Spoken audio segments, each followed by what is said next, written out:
My name is Rotimi. I'm a flying officer, the RAF. The military is just not what I thought it would have been.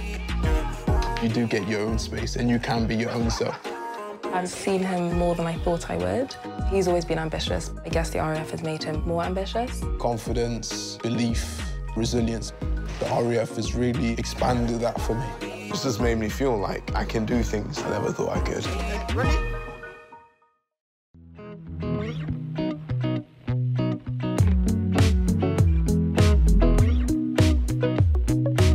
With 3 million members searching, SingleMuslim.com proudly sponsors Single Muslim Live.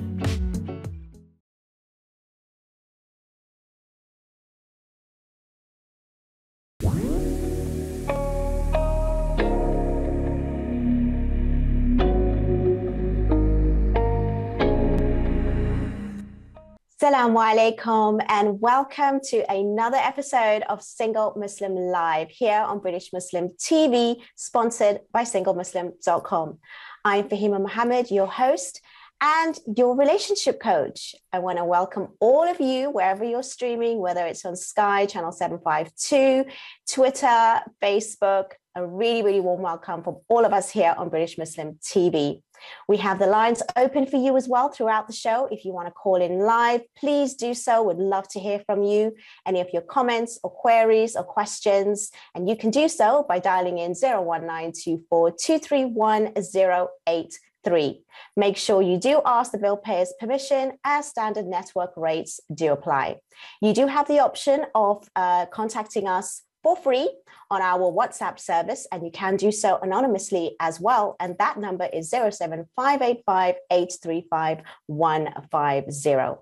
Now, before I introduce my guest, I want to quickly address something because we've had lots of comments and I do love to engage and I do appreciate everyone that sends it through. There is no wrong or right. And we do want to make sure that we actually support and, look back at our viewers and actually address some of their issues, concerns, and challenges. And that's why we have these shows every week regarding relationships.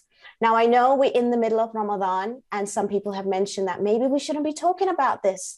And that may be true for some ideas, but my personal opinion is Islam is a way of life. It is also part of our deen to be married and find an amazing spouse. And what better month to discuss this and have amazing conversations so that we can actually work towards our deen, have good relationships, as well as practice our rituals and obligations. It is all part and parcel.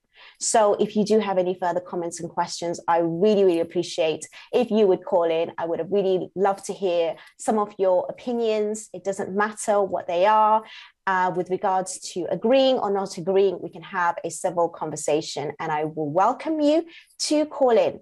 Now, tonight, we're going to be discussing why do we create dysfunctional relationships? Now, with me, to make sure that you get the best information and insight on this topic, I have an amazing guest, who is Sotoda Saifi. Assalamu alaikum.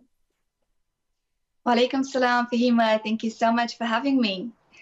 I am really, really happy that you're joining me here today, streaming all the way from North London. How are you feeling? How's your Ramadan going so far? We're almost done. Thank you so much. Yes, I feel great. I feel really excited to talk about this topic. And fasting is going amazing as well. That's great to hear. We have amazing nights ahead of us. And inshallah, we will pray and, ask for whatever we want. But at the end of the day, we have to remember when we do these rituals, when we have these sort of religious acts, we have to also go home and practice it. And that's why we're talking about these issues. A lot of us don't even recognize how we act and how we talk to our spouses, the people, the family that we should be responsible for, committed to, and even treat in a particular way. As our Prophet, peace be upon him, and his family has mentioned, the best of you are the ones who are really the best to their wives. And I guess it goes in the way that generally we have to also understand how we have treatment between our family members in our household. Now, a lot of us don't even understand if we are in a dysfunctional relationship. We don't know how to define it. We might even take it for granted. We might feel that this is the norm or something that we just gotten used to over time. Could you firstly tell me a little bit about yourself, and then we'll go on to the definition. So tell me, who is Sotoda and what do you do? So my name is Sotoda Saifi, and I'm a hypnotherapist and a coach. And I actually, the reason to why I'm doing this is because it's helped me so much in my own life, in my own relationships. And I've learned so much and transformed my own sort of attachment style and how I relate to other people. So I found hypnotherapy to be this thing that can really help you resolve your issues around relationships, especially because it's such a big part of our lives. And, this is something that I love doing because I help so many women heal whatever's causing the dysfunction in their relationships and ultimately in their lives, in their whole lives, because our relationships affect everything. Absolutely. Definitely. This is why I'm so passionate about this topic and about hypnotherapy and about healing and the subject overall. I'm really loving the excitement, and I can feel your passion. I'm going to go into even hypnotherapy definitions because I think a lot of us don't understand it. I've studied the theory, I haven't practiced it, so I do have some information about it, but I think there's a lot of us that are sort of not having that education. So that's something that we are going to discuss. But like I mentioned before, what is a dysfunctional relationship? And I think it's really important that we do address this, because we do find that in our homes, we are different when we show up to when we go outside. And that is fine. But my issue here is, by hearing lots of complaints, a lot of the troubles that people have is that, my husband, my wife, they're really good and great with their friends. They spend so much time outside. But when they come home, they don't even speak nice to me. They don't even talk to me. So we're not even talking about extreme sort of measures. We're not talking about the abuse. We're not even talking about the toxicity and the extreme measures. We're talking about dysfunction, which is slightly different, which I think a lot of us maybe even sometimes accept to a certain extent. So how is it that you can define and describe dysfunctional relationships? Mm-hmm. Okay, that's we're starting with a really, really good question. So thank you so much for this, Fahima. So when we go into a relationship, we find ourselves in a relationship, and it's okay in the beginning. It's exciting, it's new, it's fun, and we're enjoying it. However, this is called the honeymoon phase, right? And it doesn't last very long. What happens after this is two people, when they're in a relationship, they start triggering each other. So their past wounds start to come up. And one person starts to kind of people please and lose themselves in the relationship. And maybe, the viewers can really analyze and see which one they are in a relationship. And so for example, they will do everything possible to please the other person, and it doesn't matter how much they try, nothing ever works, and they feel lonely, they feel like they aren't good enough, they feel like they're rejected, abandoned, and they feel like they're losing the other person, and there is so much fear around losing that person, and they feel like they're so in love that everything in their lives becomes about the other person, and everything that they do is to try to get the other person to love them back the way they want to be loved, right? And this is a form of self-betrayal. They start to betray themselves in the relationship, and this leads to resentment in time. If they stay with this person for too long and issues aren't resolved, this leads to a lot of resentment. And this is when, you see people complaining about their relationship. They complain so much. They say, oh, they're like this, they're narcissist, and, they don't do this, and they treat me bad. And but the core issue is still there in themselves. And I'm not saying, the other person is not abusive. They may be. However, not all the time. It's not every time that the other person is abusive and everything is their fault. Okay, so, if I take responsibility for my part, what is it that I need to understand about myself? So, so well, before you go any further, because I think you've given us so much, and I've actually got a list of questions while you were talking, because you've raised so many great points, and, discussing relationships week after week, and obviously knowing the topic very well myself, I just think you touched on so many important things right now. I think the first thing you said about the honeymoon period, absolutely correct.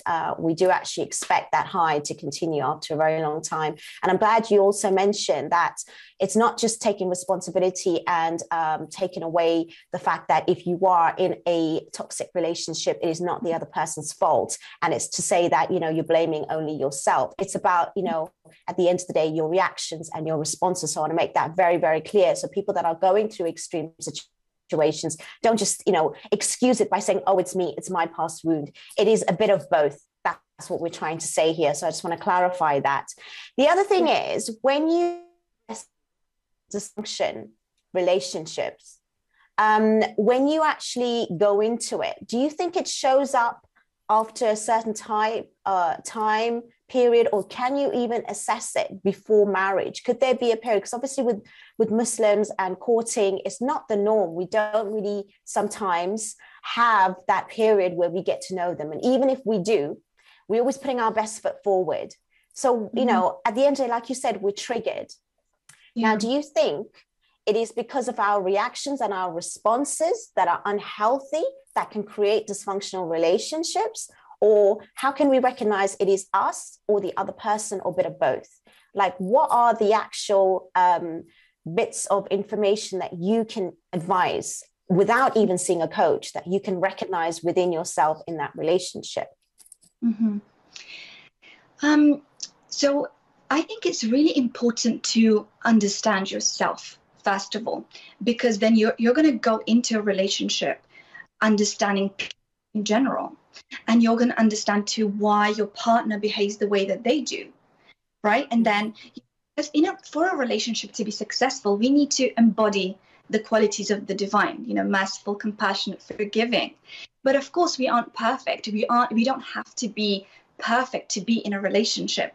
However, if we understand ourselves and the reasons to why we behave in certain ways in relationships, this will give us an idea of why other people behave the way that they do.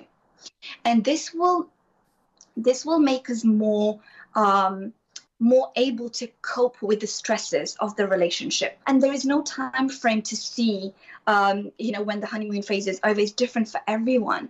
It's 6 months for some people. It might be 5 years for other people. So that's why it's not like get to know someone for more than 5 years and then get married to them.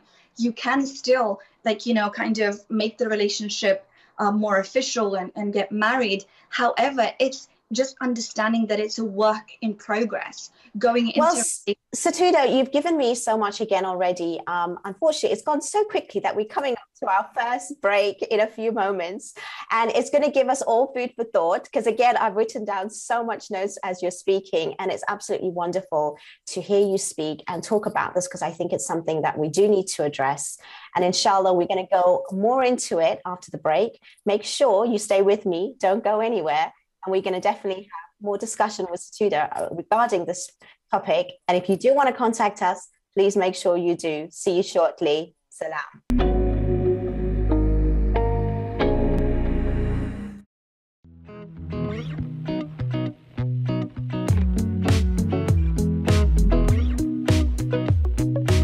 With 3 million members searching, SingleMuslim.com proudly sponsors Single Muslim Live.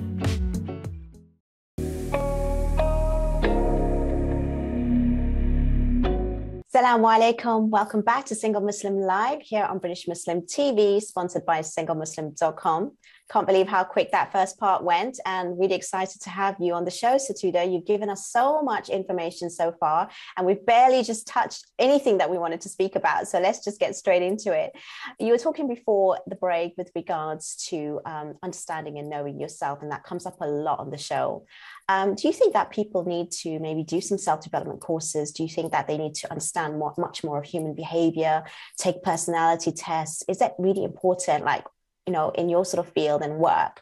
is these the kind of things that you advise so that people can have that self-awareness? Because a lot of us don't really know. We're not brought up, especially in the Muslim community. You have to grow up, go to school, university, work, and then you just all of a sudden you find a spouse and no one advises you about these things. You only watch your parents, and it's a different generation. And I think relationships have changed over time, where there is a different requirement for relationships. There's a different need.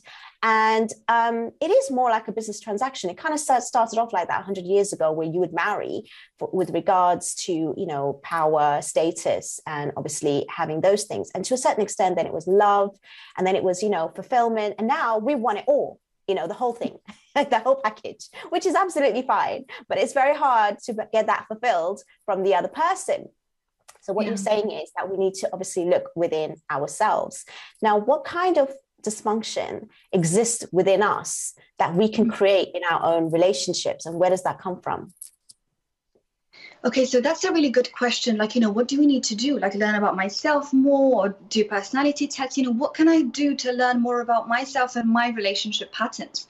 So the one thing we can do about this is to learn about our childhood experiences that is causing our behavior of self-sabotage, people-pleasing, betraying ourselves, losing ourselves in relationships, or avoiding relationships. Whatever the pattern in relationships is for you, learn where it comes from. And normally it comes from your childhood 0 to 7 years old, when you were abandoned, or you were rejected, or even, people think the experience has to be really big and dramatic, like abuse. It can be, but it doesn't have to be. Even if you're at school and your parents forgot to pick you up, or they were late, will make you feel forgotten. It will make you feel abandoned, rejected.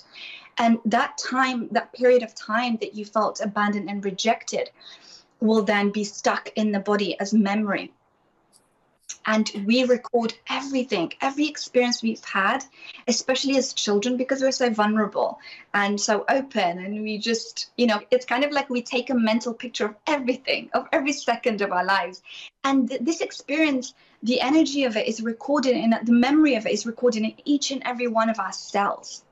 So any experience that you've had as a child with your parents, or even siblings, or teachers in school, or friends that rejected you, or maybe someone didn't want to play with you, and of course, verbal, emotional, physical, or sexual abuse.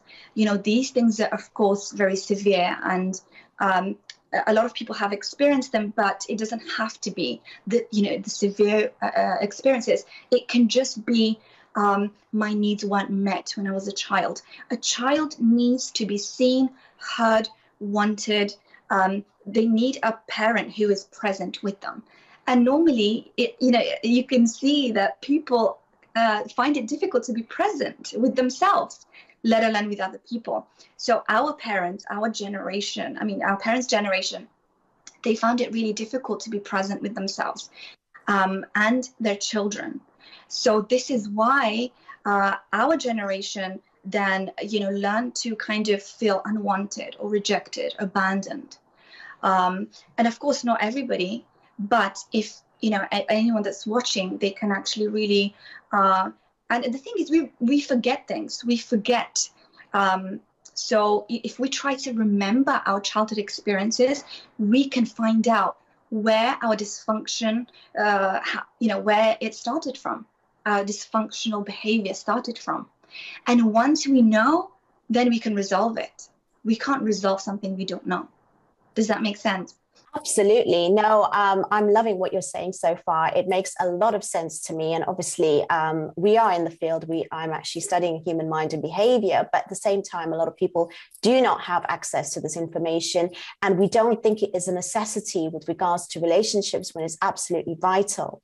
And as you mentioned, our responses and reactions are not just because of the other person. It's because we are sometimes triggered, and we are triggered through the childhood experiences. And again, you've obviously answered my question already when you were speaking with regards to it not being so severe, not being so extreme. So if you go back and you remember, if you were either always forgotten, or you have the scenarios of being the middle child, or so many different things which are just slight, and we even can laugh about it, but actually that makes a difference as to how we choose relationships. And that's why we can be overly attached, or we have a fear of losing somebody. And we get so much people that are afraid to get married because they find that a lot of us talk about marriage as if it's a trap, because the other person feels that they cannot be free.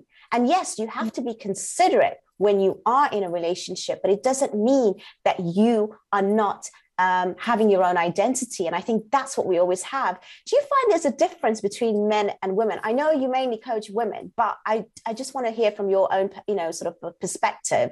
Do you think that the dysfunction and the complaints comes more from the females, or do you think that it's both equal and maybe we're just more vocal about it? What's your thoughts? I definitely I thank you so much, Fahima, for this question. I think it's so important to address this because I feel like women are much more open about it, and men tend to repress things, and they don't tend to kind of open up so quickly. They tend to keep things to themselves and not really resolve or ask for help or try to resolve things. And of course, there are men that do. However, the majority of women tend to be more anxious about relationships, and men tend to be more avoidant, which means that they're a little bit more shut down, and they are the ones who are afraid of commitment, and they're the ones who it's very difficult for them to be vulnerable. And this is a big issue in itself, the difficulty in vulnerability, because vulnerability is one of the things that will actually heal our relationship. It's one of the most important components of a relationship is vulnerability. And if we don't learn how to be vulnerable, our relationships will be more shallow, and they will last so long. You brought up another really important couple of words, actually, is anxiety and attachment. Anxiety, especially, the effect of that can really, make a difference to our relationships. And it's such a high mental issue right now, alongside, fear and depression. And it's really, 1 in 3, and over the last, recent statistics and studies that we all kind of experience this. And I just want to also add, here on British Muslim TV, we do take care of your mental well-being.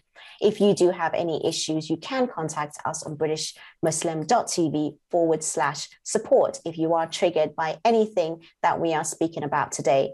Obviously, we're trying to keep it light, and dysfunction, we're talking about where a lot of us can experience it every day, where we might not think it's a dysfunction, and we might even create the habit of accepting when it's something not correct. And that's why I think it's important. Like, we find a lot of, for example, we'll go to the mosque, we'll pray, we'll be amazing to our friends, we'll come home and we'll shout at our family, members and kids and wives and husbands. That is dysfunctional. And that is also un-Islamic. So, that's what my point was at the very beginning, that I was trying to say how important it is to, talk about these things, even in these, holy month, so that we can actually, not just make our faith only part of a ritual from time to time, but bring it home or bring it to our everyday practices and beliefs. And I think that's what's really important here. Now, we also not just talk about gender, but I remember even you posted something about masculine and feminine energy. And I think that's something we've never discussed before. And, some of us do have a bit of more or the other. Doesn't matter of your gender. Could you explain a little bit more and, help us understand what is the masculine and feminine energy and how it exists between the genders? So, yes, I do talk about masculine and feminine energy, and I do work with, mostly feminine energy. But in a relationship, I really talk about this a lot. There needs to be a polarity between the masculine and the feminine, because there needs to be kind of like a balance between the two. If there is more of just one, let's say masculine and masculine, there'll be a clash between the energies, and there'll be sort of a competition, and it's really not going to work. And there is this thing that, society doesn't really support feminine energy so much, in my opinion. For example, feminine energy can be emotional. Feminine energy can be leaning back and allowing, receiving. So these quite nurturing and loving and compassionate, sometimes it's difficult to do these things, especially, of course, if we have trauma. But then again, because society doesn't really support that type of energy. So we do have a lot of women kind of being in their masculine energy, especially because they go to work every single day. And, the work environment in itself can be quite masculine and competitive. So in a relationship, there's a role that a masculine has, and there's a role that the feminine has. And if the roles, aren't really kind of embodied, there is going to be issues in the relationship. Absolutely. I'm glad we raised that, because another example for the viewers is that, a female having more masculine energy is someone who is maybe a single mom, because they're actually raising children on their own, and they're actually having to play both parts as well, like the male and the female role model. So it's not about saying that they're not female or they're not feminine enough. It's just the fact that they're becoming more empowered to take on that role, to be like sort of leaderships, like how you would say at work. So that's what we mean. And sometimes we need to obviously switch off that role, and it's be serving differently when it comes to our households. And even men, they can also have a lot of feminine energy where they are quite nurturing at times if they are a stay-at-home dad, which doesn't really happen very often. But these are the things that we are actually addressing today. We are coming into another break, and I am really, really excited actually to be having this conversation. I'd love to hear your thoughts. We only have Sotoda for us, ourselves here just for today. So make sure you take advantage. I know a lot of you will be watching even later on, but we are going to go into more about hypnotherapy after the break. Make sure you stay with us. Again, we're talking about relationships. We're talking about dysfunction in our relationships, only to make sure that you have an idea of what is not acceptable in your home, so that you can make these changes for yourself and your partner and have better relationships in your family. Inshallah, we will see you in a few moments. Make sure you stay with me, and we will see you in a few seconds.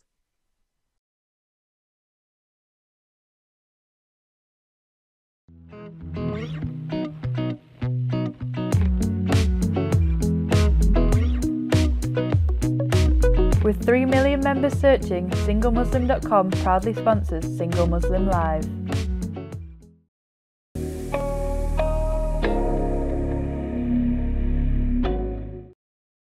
Assalamu alaikum. Welcome back again to Single Muslim Live here on British Muslim TV, sponsored by SingleMuslim.com.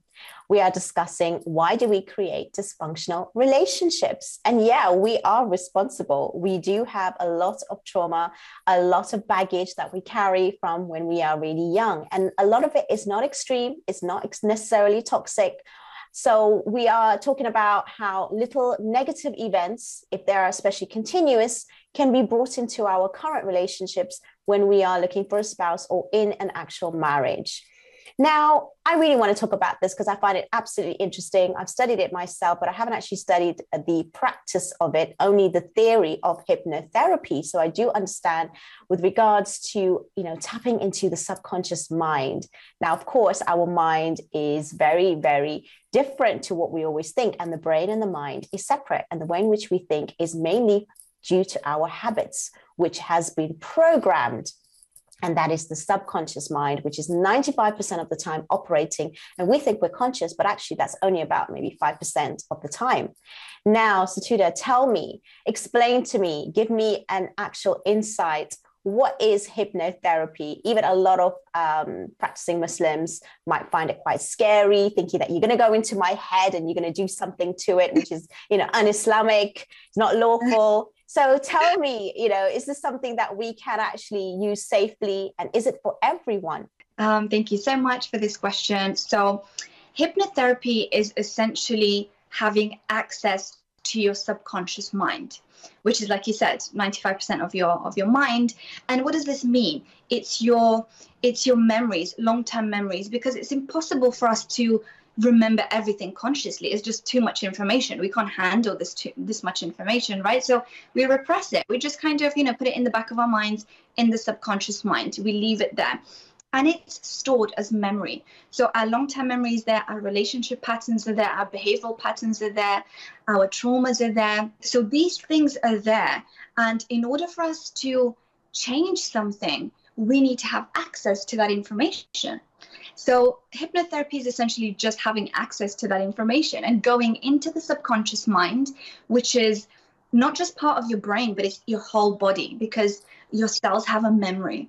It's in your DNA. Like we, as children with 0 to 7 years old, we kind of take a mental picture of everything, as I mentioned before. And these pictures are stored in the subconscious mind, in your whole body. A lot of people might be afraid though, because we see on TV when there's like hypnotherapy being done, and then someone's just like, unaware, and they're acting really silly and stupid, and someone's in control of them. Is that really true then? Well, actually, this is hypnotism, and it's completely different to hypnotherapy. Hypnotherapy is done for healing purposes, and hypnotism is for entertainment purposes. I personally don't think it's ethical. Some people are fine with it. I don't personally think it's ethical just to kind of have control over someone's behavior like this in front of so many people. However, if it's done for healing purposes, then it's miraculous, and it can really change your behavioral patterns and your relationship patterns. Your relationships completely change. You choose different people from a place of self-love and confidence. Can anyone be hypnotized though in order to do this? Because I know when I was studying it, there are a certain amount of people that may not actually fall into the category. Can you describe that a little bit more for me, please? Yes, of course. So anyone can be hypnotized. Hypnotherapy is for everyone, but sometimes some people have a lot of resistance. So, maybe they don't believe in it, or they kind of have a lot of, they're very analytical, and they have a lot of kind of emotional, what can I say, like kind of blockages in the body, and they find it like super difficult to relax. So for them, I personally use emotional freedom technique. I don't know if you've heard of it. It's tapping on a pressure points in your body to kind of release some of those blockages. And once you release those blockages, then it's easier for you to kind of relax and go into hypnosis. It's so interesting. I guess also half of it is, just like in coaching or anything else, the process is only going to work if you as the client going to believe in it. And I think for hypnotherapy, half of the actual process is the actual patient client believing in it for it to actually work to begin with. And I guess that's why the tapping comes into it to begin with. And then the rest is, talking through it to say, this is what's going to happen. And then them actually following your actual voice and taking them on a journey, which they actually follow and believe. So yeah, I have studied the theory and I find it absolutely fascinating, but I never had the chance to actually practice it practically. But yeah, that's something I will think of in the future. Now, how can this actually heal? And you described a little bit about going into the subconscious. So tell me the kind of process, like, if you're there now with a patient client who's under this kind of, hypnotherapy, what is the process? Yeah, so, like you said, it's really important for the person to believe in it, which means also is to trust your therapist, trust your coach, having that relationship, that trust in that relationship, and then allowing them to help you. And of course, anytime I have a session, I tell people, you're completely in control. It's not like you give control to me. I'm just guiding you. You are doing the work. You are healing yourself. I am not healing you. You are doing it yourself. I am just guiding you, and you have full control. If you, for example, need to come out for some reason, or you need to go to the bathroom, it's completely fine. You can just come out. I'll guide you back out, and that's fine. We can just talk about it. You're not stuck there. Do you know what I mean? So you're completely in control. And then what I do is I guide them into a state of hypnosis, which is a state of relaxation. That state, kind of meditative state of pure relaxation, kind of that feeling between you just being awake and falling asleep, that really relaxed state is that state. And then I ask them questions. And in that state, they remember many things that they wouldn't normally remember, like consciously. And then we go into that experience of, whatever the experience is. Maybe they were 5 years old, and, like the example before, they were at school and they were made fun of, or they had to, kind of do something in front of people and they were laughed at, whatever the experience was, the traumatic experience, because it was humiliation or fear, whatever it was, the experience, that was really shocking for their system. So we go into that experience, and with compassion and love, we ask questions to the inner child, and then that's how we resolve the issue. We change the energy of the whole experience, because we can only be as happy as our inner child. If a part of us inside is scared or ashamed, humiliated, it's gonna, we're gonna express that somehow in our relationships or work or anything, a relationship with food. We have a relationship with everything. So it's going to be expressed in one way, shape or form.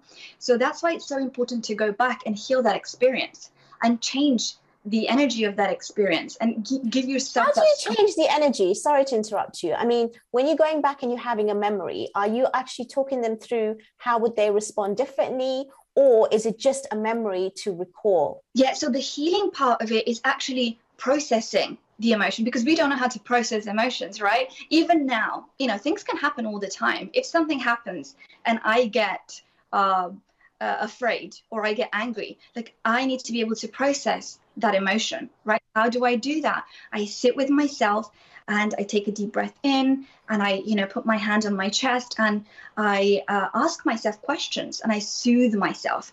When we were children and had those experiences, we didn't know how to do that. And most likely else did it for us. Our parents didn't do it. Nobody else did it for us. So we felt really alone in that experience. So we go and give ourselves that support and help ourselves process that emotion. And then that fear or shame or guilt or anger, whatever it is, dissolves.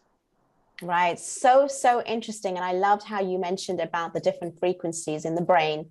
Studying neuroscience and understanding that we do have different brain frequencies. It's called the delta, theta, alpha, and they're all different states, which, bring out either when you're fully asleep, when you're subconscious, and when you're conscious. And obviously that state, again, when you are trying to get into your subconscious, is half asleep, but it's normally when you are children from 0 to 7. So they are only mimicking and copying their parents and that environment as well around them, which I think is also another thing that we're going to address soon, about parenting skills and the role models that you are and the environment that's around you, which also creates not just your reality, but your belief systems. Our society is so important around us. And we think that even our friends or the people that we connect with don't have any sort of repercussions or any sort of impact. It really, really does. And it's so fascinating studying human mind and behavior. And also, obviously linking it to hypnotherapy. It is so true that we cannot, as adults, be in a state where we can go and even heal ourselves, because we're not in a state of, understanding that. So being with a safe person like yourself, Sotoda, who is actually a hypnotherapist, who can take you into that sort of like sleep stage, the subconscious mind. And again, we're not relaxed even. We're constantly fearing the future, or, anxious about it, or we're thinking about the past and recreating it instead of being present, whole. And that relaxation part is the whole part of hypnotherapy, is to actually feel really, really relaxed, which we don't even do for maybe even 2-3 minutes in a day. It's important that people understand that this is not just, information, which is just something out of nowhere. This is factual, this is studies, this is science, this is research. And this is, something which also coincides with our faith with regards to understanding and having knowledge. And this is all to do with psychology and also neuroscience. Now, we are coming into a break. We're going to be discussing a little bit more. Make sure that you do stay with us. It's really, really important that we do have conversations. I do listen to everyone's comments and I try to address it as much as possible, even if it's not during the show, but afterwards. And I do make sure that we do have that engagement and we do have that sort of communication, because the show is for you. We cannot do it without you and your support. So I really do appreciate all your comments and everyone that's sending everything in, even if it's just, to say hello and, how are you? I just want to say thank you so much. It really means a lot to have this show and for it to continue only because you are the ones who are supporting it. Now, again, if you are affected by anything or triggered by anything that is mentioned today so far, make sure that you do contact British Muslim TV/support. And inshallah, we will see you in a few moments. Please stay exactly where you are, and we will be right back. And we'll see you shortly. Take care.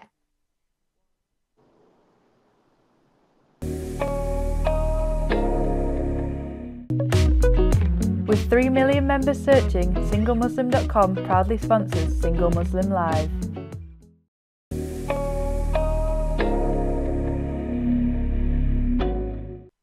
Assalamu alaikum and welcome back to Single Muslim Live here on British Muslim TV, sponsored by SingleMuslim.com.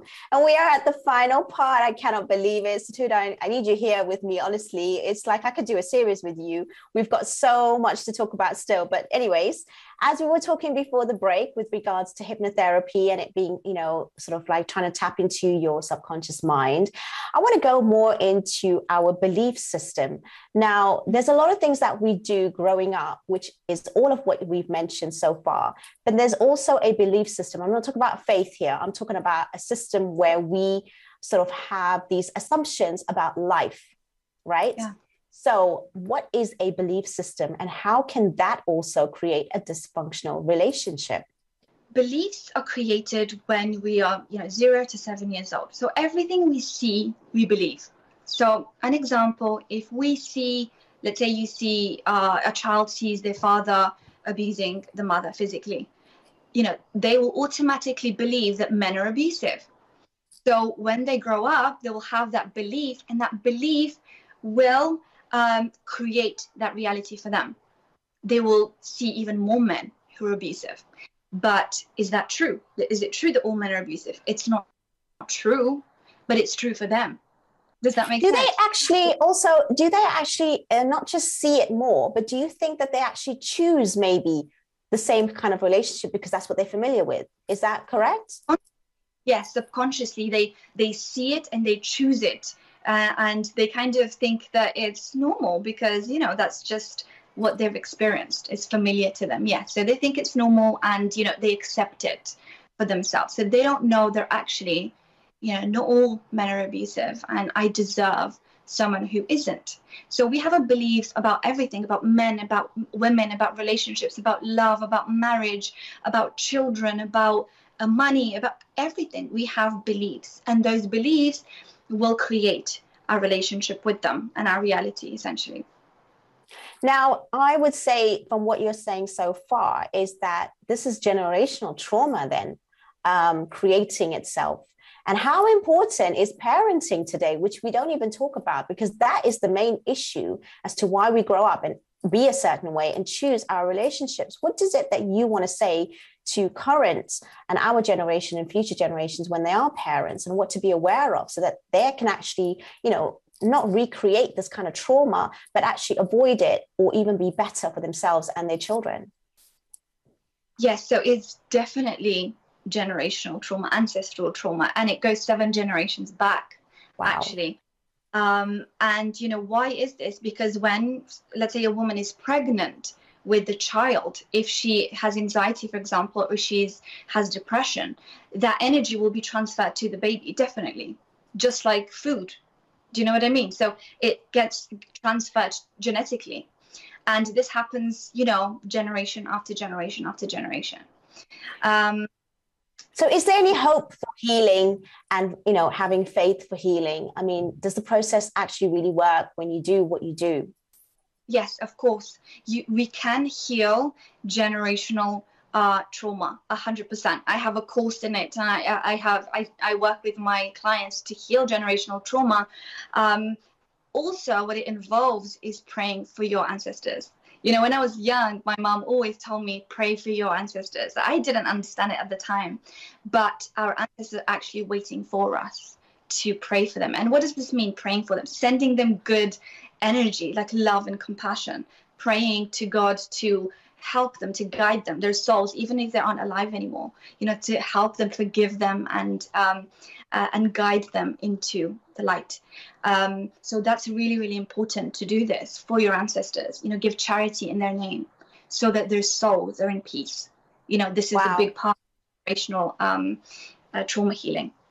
How relevant is that, especially in these nights where we are praying and we are giving in charity, and we can definitely relate this to it. That's why we're having these conversations. So see, you can actually heal your relationship, you can heal yourself, you can heal your past trauma through charity and prayer with that intention. And inshallah, that's going to be something in these, especially these holy nights that are coming up in the next few days. You can definitely use that for your benefit. Now, also, when it comes to healing, a lot of people think that it's a quick fix. What is it? Is there depending on the client themselves, depending on the trauma itself, or how they respond and react, is there even a time limit? How does it work when it comes to, healing process in time? There isn't really a time limit or, how many sessions, for example, someone will need. But it really depends. It's a combination of the willingness of the client, how much work they actually want to do. And this involves being on time for sessions, really being excited for the healing journey and process. And of course, it depends on the extent of the trauma they experienced.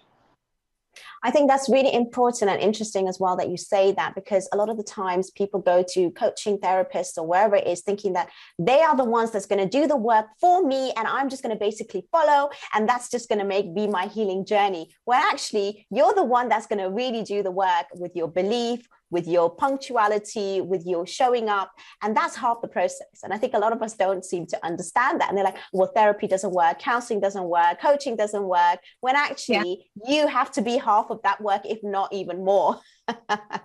So I'm really glad that you said that. I'm really glad that you said that. Now, we are coming towards the end of the show, but we do have, about 5 minutes or so. Tell me, how can people contact you? And, basically, what would be the things that they need to sort of, feel in their lives right now, if they're feeling that they're tolerating, for them to say, stop, I need to talk to somebody. I can't do this by myself. What would be the kind of guidelines or tips that you can give them? Because these are serious. And obviously, if it continues, it will only create not just a bad habit, but again, it will be generational and it can go into something even more toxic. Yeah, definitely. So if anyone's feeling really tired of the way they're living and they feel like they need a change, a shift in their lives, and they really want a better reality, they want better relationships, to feel better health, better opportunities in life, then, this is the time to seek support. And you know what, to be honest with you, a lot of people seek therapy and help when they're in a lot of pain. But you don't need to be in a lot of pain to seek for help. You can be okay and understand that there needs to be some sort of a shift or healing, done in your life. And it's just very intuitive. If you just connect with yourself and ask for guidance, you will be guided to the right people, places, and things all the time. But especially if you're struggling in your relationships and you're tired of it and you just really need for your relationships to change and to be healed and for you to be in a healthy relationship, then I suggest you seek help and therapy with someone who you feel connected with and someone who you believe that will really genuinely help you. And if anyone wants to work with me, they can contact me on Instagram or WhatsApp or email, support@selflovemasteryschool.com. Amazing. I think what you said, even towards the end, again, I've got so many questions, even though we're coming towards the end, because it's so exciting what you're saying. And it's so relevant. It's so essential.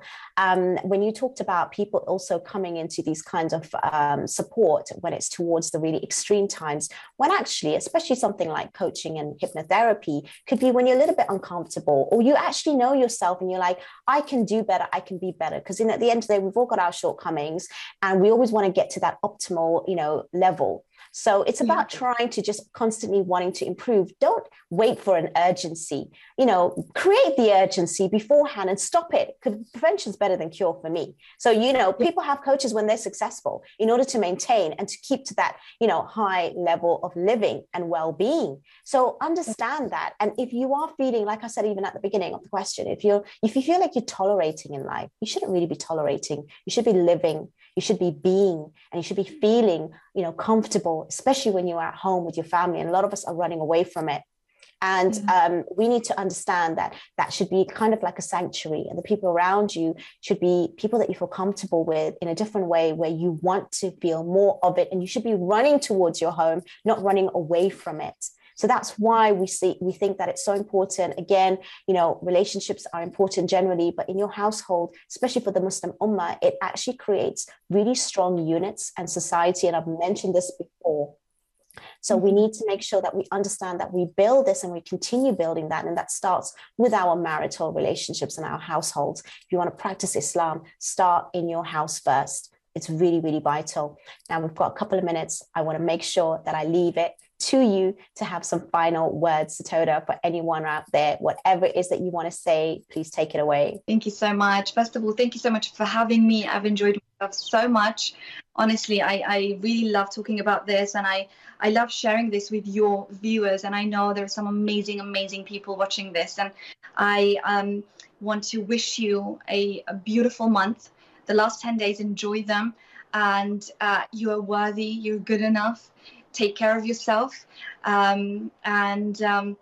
Yes, I pray and hope for everyone watching to create the life that they desire and deserve. And sending you so much love. Amazing. Thank you so much. Such kind words, and very, very important. And as we are coming to the last 10 days, we want to make sure that you actually make the most of it. Thank you, Sotoda, for being with us today. You are absolutely exceptional. And I would advise anyone who is seeking some sort of like extra therapy to help themselves and to dig into their past and make sure that even if you feel there's nothing wrong, you can actually create better for yourself. So please do contact Sotoda. From all of us here in British Muslim TV, thank you so much, Sotoda. Again, everyone that's watching and viewing from wherever you are, it's been an absolute pleasure to be serving you today, to be hosting for you all. And again, if you want to contact us, if you are triggered by anything that has been spoken about today on the show, please do contact us on BritishMuslim.tv/support. It is essential that you understand that we raise these topics only for your best interest, only for you to move on further, to have healthy relationships and healthy homes so that we can create new generations in the same way. And there's so much to learn from every single guest today, especially when we have them each week coming in with their professional, and expert advice so that we can take away something for free. So make sure you take advantage and join us again next week, same time, same place. I look forward to seeing you. Thank you all for being with us, especially Sotoda for tonight. Inshallah, have a lovely end of Ramadan, next few days. We'll see you next week. Assalamu alaikum.